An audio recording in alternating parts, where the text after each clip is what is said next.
Boris Blas. Who runs Britain? So many questions to get to the bottom of. John has been trying to do that in Westminster all morning. Morning again. Hi Louise, good morning everybody from Westminster, where our papers are very soggy this morning. We've had a lot of rain. It seems to have dried up a little bit now, but this place has kind of sprung back to life all of a sudden.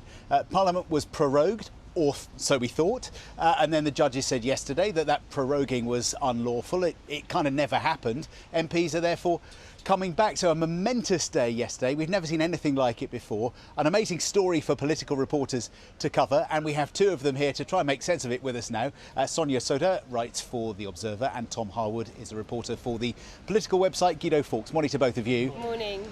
So, I mean, where are we right now, Sonia? What is happening? Well, there's a huge amount of uncertainty, I think, what happens next. We're going to see Parliament come back today. The Speaker has said that Parliament will sit at 11:30.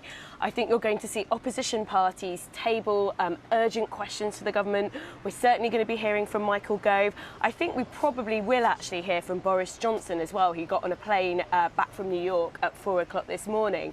But the really big question, I think, on everyone's minds is, are the opposition parties going to table a vote of no confidence in Boris Johnson this week? Or are they going to wait until after mid-October, when Boris Johnson will have had to have gone to the European Union to ask for an extension? It's another law that opposition MPs have passed, if he hasn't got a deal. And all the signals this morning are that Labour, for example, are saying they don't want a general election now because it might risk a no-deal Brexit on the 31st of October, and the country just isn't ready for it.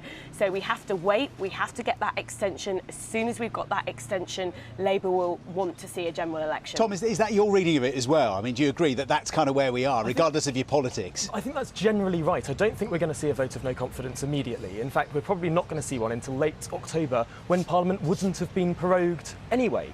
So what a lot of people are asking now is, what is this for? This extra few days now that Parliament has secured through very expensive legal tribunals. How is this actually going to help? What are they going to do now that they haven't done for the last 3 years? And I think what Brexiteers are really thinking now is, all that's going to happen is that the opposition parties are going to try and embarrass the government, might ask a few questions, but in reality aren't going to do very much with it. I don't think that's true at all, actually. First of all, opposition MPs are a bit worried that this law that they've passed, mandating Boris Johnson to go and ask for an extension, might not be completely watertight. So I think in the next couple of weeks, you're going to see MPs try and tighten that up. They thought it was very important they should do that. That's one of the reasons why this case went to the Supreme Court.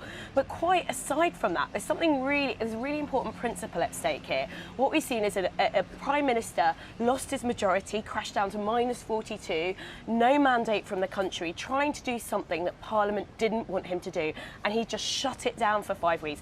That's an incredibly dangerous precedent. So it was really important, on a point of principle, this went to the Supreme Court, and the Supreme Court has said a Prime Minister can't do that. His authority to govern comes from Parliament. Tom, do you think that denting of Boris Johnson's authority, undoubtedly yesterday with the judgment of the Supreme Court, do you think it makes it less likely that he'll be able to try to play legal games and try to find loopholes when it comes to extending or not extending Brexit? He's going to try and do everything within his power, humanly possible, to not send that letter. He said he'd rather die in a ditch than send a letter asking for another pointless, expensive delay to this process.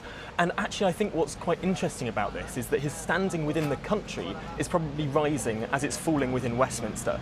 This judgment from a lot of judges that people can't name and haven't really heard of before is going to play even more into that narrative coming from Number 10, that this is politicians against the people. This is Boris versus the world. If he can't deliver Brexit on the 31st of October, though, that standing in the polls might take a kicking, mightn't it? That is the danger for Boris Johnson, that Nigel Farage is breathing down his neck, and then all of a sudden Boris Johnson is the Prime Minister who failed to deliver Brexit. Well, it might, but I don't think he would be the Prime Minister at that point. We've heard how much he wants a general election. He's asked Parliament to vote for it 2 times, and Parliament has refused to vote for that election, which is quite ironic considering they're saying that they're more representative of the people than the government is.